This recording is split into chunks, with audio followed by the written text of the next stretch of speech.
Olá, é hora de conferir os destaques da semana entre os julgamentos do plenário do Supremo Tribunal Federal. É claro, aqui na TV Justiça. É o Plenárias que está começando.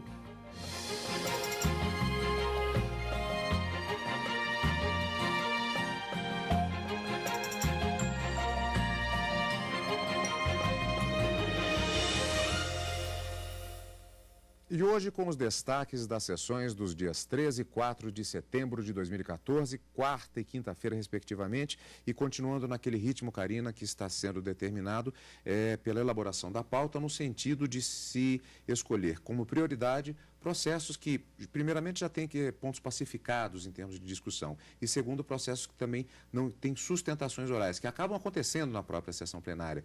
E isso tem feito com que tenhamos uma grande quantidade e também uma grande quantidade de temas em julgamento, tanto na quarta quanto na quinta-feira. Principalmente se considerarmos que os recursos extraordinários que estão sendo julgados pelo plenário, eles têm repercussão geral reconhecida e a decisão do Supremo acaba refletindo em vários outros processos sobrestados.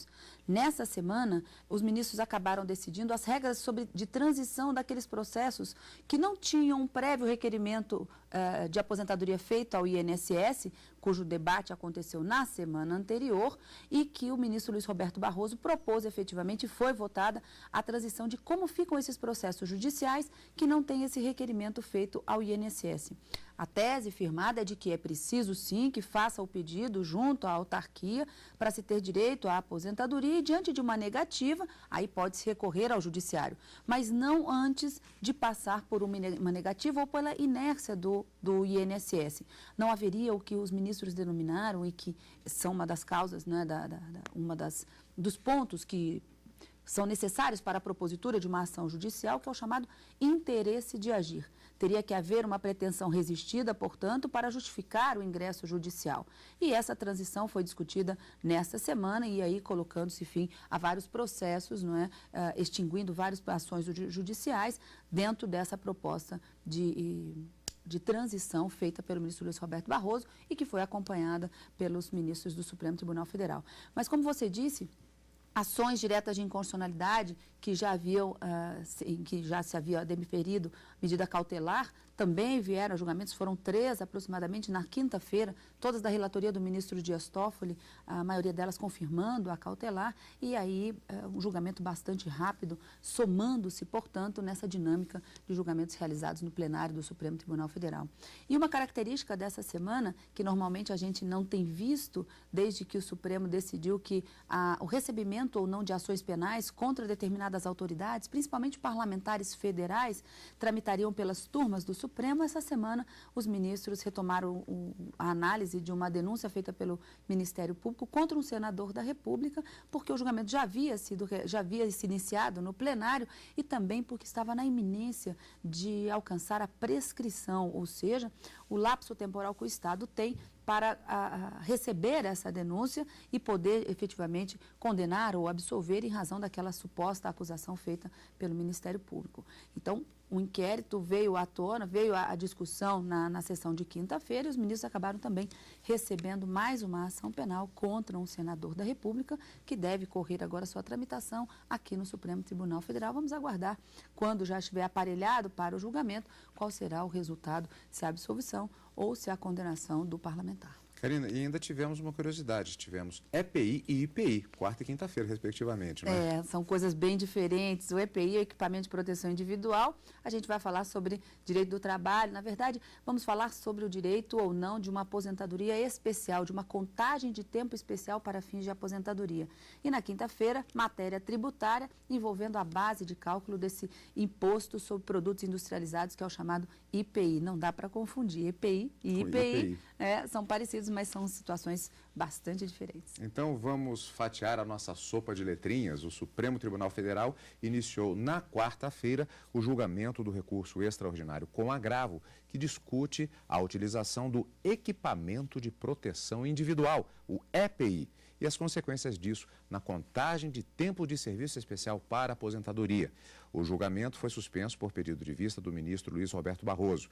O tema teve repercussão geral reconhecida pelo plenário virtual e a decisão vai afetar pelo menos 1.646 processos que estão suspensos até a decisão da Corte. O recurso do INSS contesta uma decisão do Juizado Especial Federal de Santa Catarina que considerou que o uso de equipamento de proteção individual, ainda que elimine a insalubridade, não descaracteriza tempo de serviço especial quando o trabalhador é exposto a ruídos e que, por isso, o empregado tem direito a trabalhar menos tempo do que o estabelecido no regime geral de previdência para se aposentar.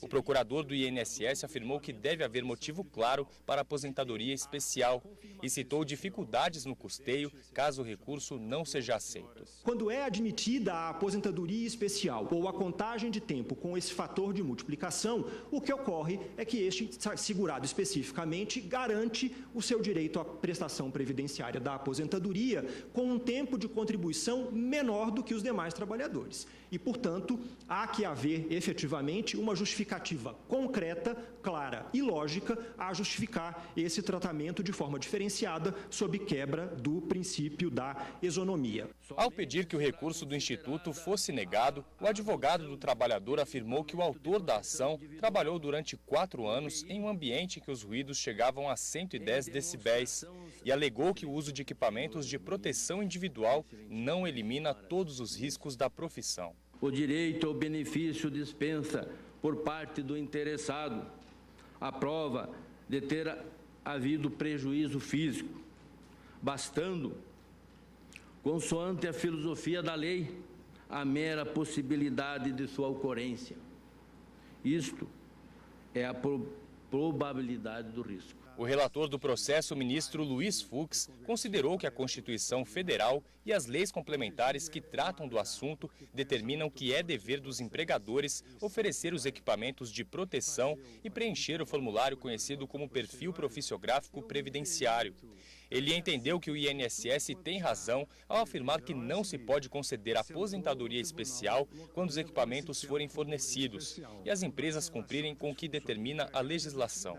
Mas ressaltou que caso o trabalhador tenha danos à saúde, ele não fica impedido de acionar a justiça. O ministro aceitou o recurso. O que a lei fez? Ela criou uma série de obrigações para o empregador. Ora, esse documento é dever do empregador lavrá-lo com todas aquelas características e é dever do Estado fiscalizar e punir.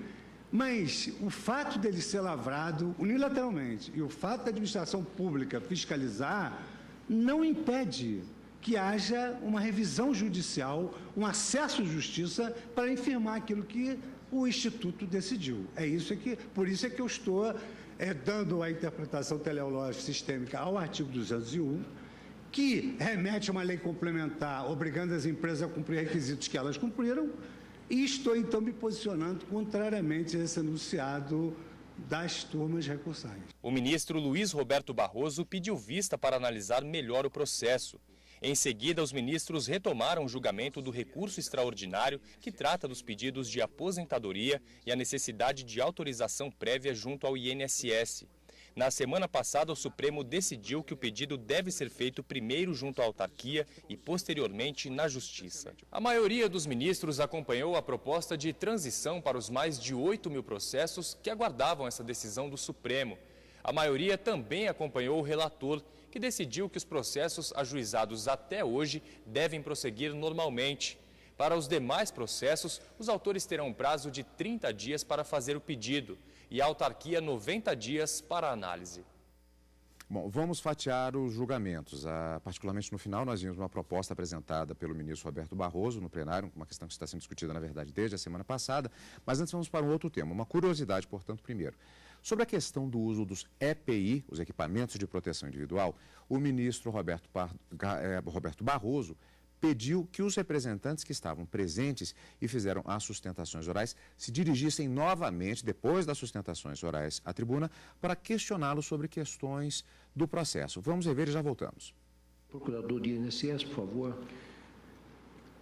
O entendimento que Vossa Senhoria tem da súmula, o INSS tem da súmula, é a de que, no caso de exposição a ruído, o equipamento não é capaz de impedir o dano, ou criou-se uma presunção de que, nesse caso, independentemente de dano, existe o direito? A nossa interpretação é que, na verdade, o Judiciário tem interpretado a súmula com a segunda interpretação, que, independente da aferição se há ou não o dano, se concede o benefício. Mas a regra geral, até porque esses equipamentos são certificados pelo Ministério do Trabalho, é de que eles têm sim a capacidade de reduzir, ou de eliminar, melhor dizendo, o dano. Muito obrigado. E gostaria de ouvir, se estiver presente, o advogado do recorrente. Pois não, Excelência. Pois não. Eu gostaria de saber se a inteligência que se dá a enunciado da súmula 9 é no sentido de que o equipamento é incapaz de impedir o dano em caso de ruído ou que o direito existe independentemente do dano. O equipamento não consegue impedir o prejuízo ao trabalhador. São inúmeros. A doutora mencionou, afeta o coração, o ruído, afeta as articulações, afeta, enfim, o corpo inteiro. Não há equipamentos de proteção capaz de impedir o ruído, impedir o prejuízo ou afetar a saúde do trabalhador. Muito obrigado. Presidente, eu, portanto, adiro à tese central do ministro Luiz Fux. Mas eu tenho uma dúvida que não é jurídica sobre o caso concreto. De modo que eu vou pedir vista para formar uma opinião própria sobre a questão específica do ruído. Pois não. Então, proclamo o resultado parcial após o voto do ministro relator, que dava provimento ao recurso do INSS. Pela ordem, pediu vista o ministro Luiz Roberto Barroso.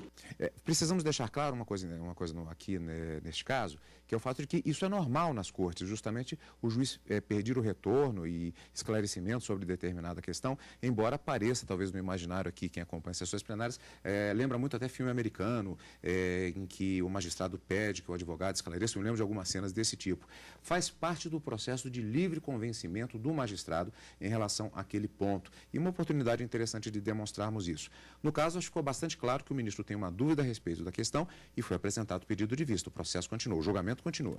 Ele acaba acompanhando a ideia, o voto do ministro Luiz Fux, no sentido de que um risco potencial de prejuízo à saúde em razão de uma possível falha desse equipamento de proteção individual não seria suficiente para que fosse concedido esse tempo, essa contagem de tempo especial para fins de aposentadoria para essas pessoas que estariam expostas dentro desse ambiente insalubre a ruídos excessivos.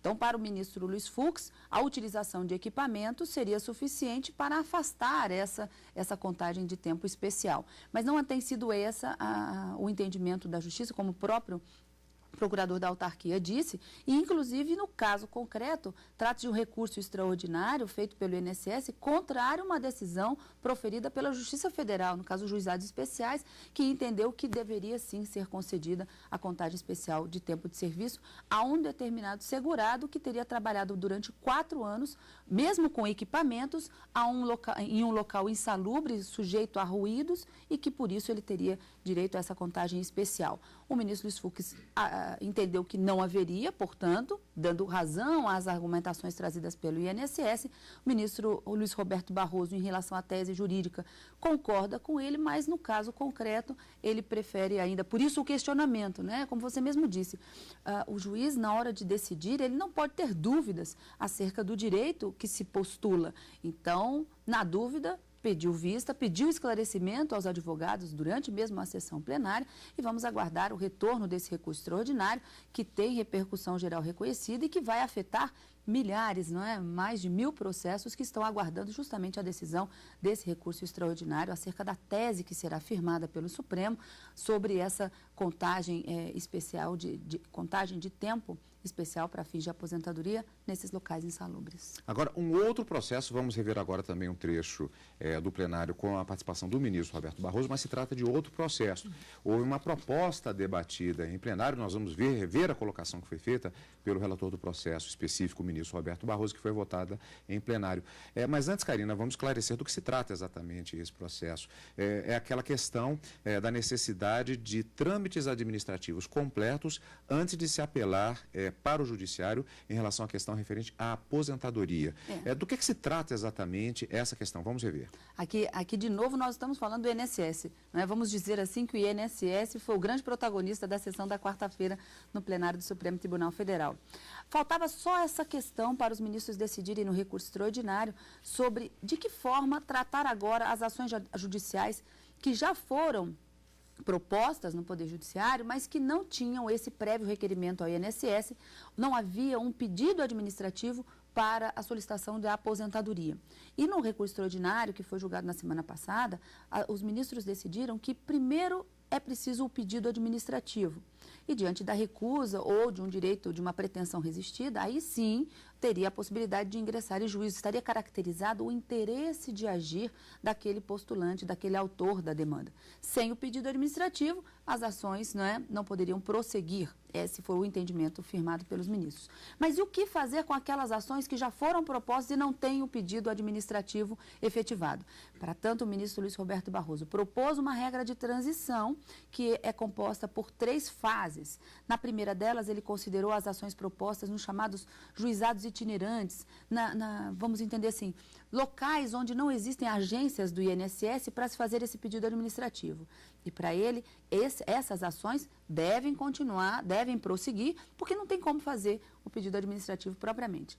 O segundo ponto seria em relação àquelas ações judiciais que já teriam sido contestadas no mérito, ou seja, o INSS, de uma certa forma, no momento de contestar a ação, disse que o segurado não teria o direito. Então, contestando o mérito, não teria esse interesse, diante da resistência apresentada pelo INSS, a ação também deveria prosseguir, não seria extinta. E um terceiro ponto é em relação às outras demais ações que também não tinham esse pedido administrativo. O ministro entendeu que ao autor da demanda caberia fazer o pedido, sob o comando do juiz, em 30 dias, um pedido administrativo junto ao INSS, e o INSS teria, portanto, 90 dias para responder àquele requerimento. Considerando ainda uma pretensão resistida, a ação prosseguiria. O INSS concedendo o pedido, a ação judicial deveria ser extinta, portanto, porque o mérito ainda não foi julgado, extinguiria essas ações. Então, foram esses 3 pontos que o ministro Luiz Roberto Barroso propôs nessa regra de transição e que foi acompanhado pelos ministros na sessão da quarta-feira. Para reforçar, vamos rever um trecho da proposta apresentada em plenário pelo ministro Roberto Barroso. Recurso extraordinário a que se dá parcial provimento, reformando-se o acórdão recorrido para determinar a baixa dos autos ao juiz de primeiro grau, o qual deverá intimar a autora, que alega ser trabalhadora rural informal, a dar entrada no pedido administrativo em 30 dias, sob pena de extinção.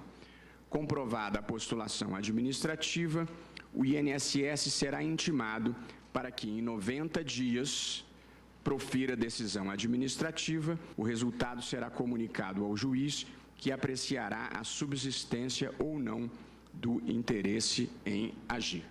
Portanto, a proposta, o processo já vinha sendo debatido, houve, como já foi esclarecido, a questão central já tinha sido fechada em votação no plenário, faltava justamente esta proposta a ser apresentada, questão decidida na sessão plenária desta quarta-feira.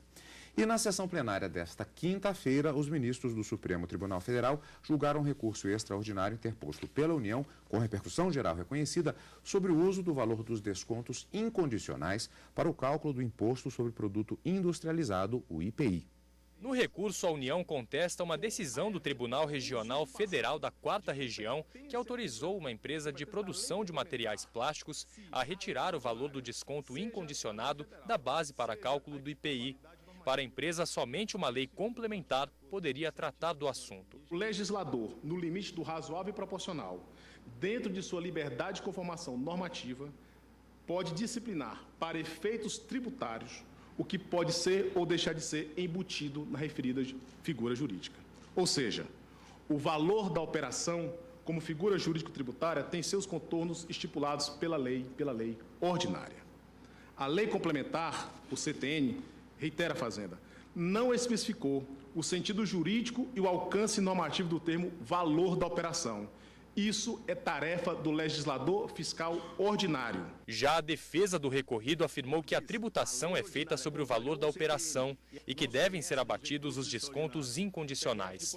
O advogado pediu que o recurso da União não fosse aceito. Não há dúvida de que a lei ordinária pode sim e deve dispor sobre a base de cálculo do imposto quanto ao seu detalhamento, mas ela deve necessariamente respeitar o que está posto na lei complementar, deve respeitar a moldura que a lei complementar impôs. Portanto, se a lei complementar determina que a base de cálculo é o valor da saída da mercadoria, qualquer disposição da lei ordinária não poderá jamais ultrapassar esse valor da operação da saída da mercadoria. Ao ler o voto, o relator do caso, o ministro Marco Aurélio, disse que não se deve discutir a hierarquia das leis complementar e ordinária que tratam do assunto e que os descontos incondicionais não podem ser deduzidos do valor da operação. O relator negou o provimento ao recurso. Revela-se a toda evidência que a legislação ordinária, ao impossibilitar a dedução do desconto incondicional, como se este compusesse o preço final cobrado, acabou por disciplinar de forma inovadora a base de cálculo do IPI, ampliando o alcance material desse elemento da obrigação tributária para além do previsto na norma complementar competente, ou seja, o Código Tributário Nacional. Assim dispondo, o legislador ordinário incorreu em inconstitucionalidade formal. E aqui eu utilizo um advérbio de modo desenganadamente, por invadir a área reservada à lei complementar pelo artigo 146, 3, a linha A da Carta da República, sob o pretexto de disciplinar a base de cálculo, quando da instituição do imposto, veio a extrapolar as balizas quantitativas possíveis versadas no Código Tributário, como se tratasse de normas gerais, cabendo reconhecer, portanto, a pecha de inconstitucional.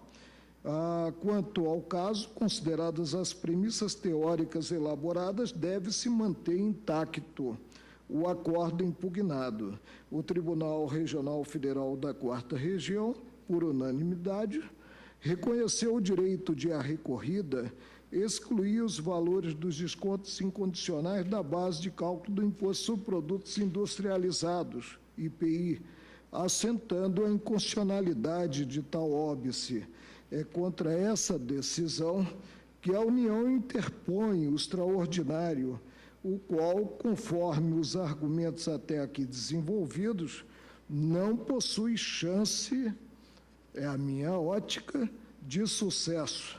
Ante o exposto, conheço do recurso e o desprovejo, declarando a inconstitucionalidade do parágrafo 2º do artigo 14 da Lei 4.502, de 1964, com a redação dada pelo artigo 15 da Lei 7.798, de 1989, no tocante à regra de inclusão na base de cálculo do Imposto sobre Produtos Industrializados, IPI, dos valores atinentes aos descontos incondicionais concedidos quando das operações de saída de produtos. É como voto, presidente. Ele foi acompanhado pelos demais ministros, que declararam também a inconstitucionalidade do parágrafo 2º, artigo 14 da Lei 4.502, de 1964.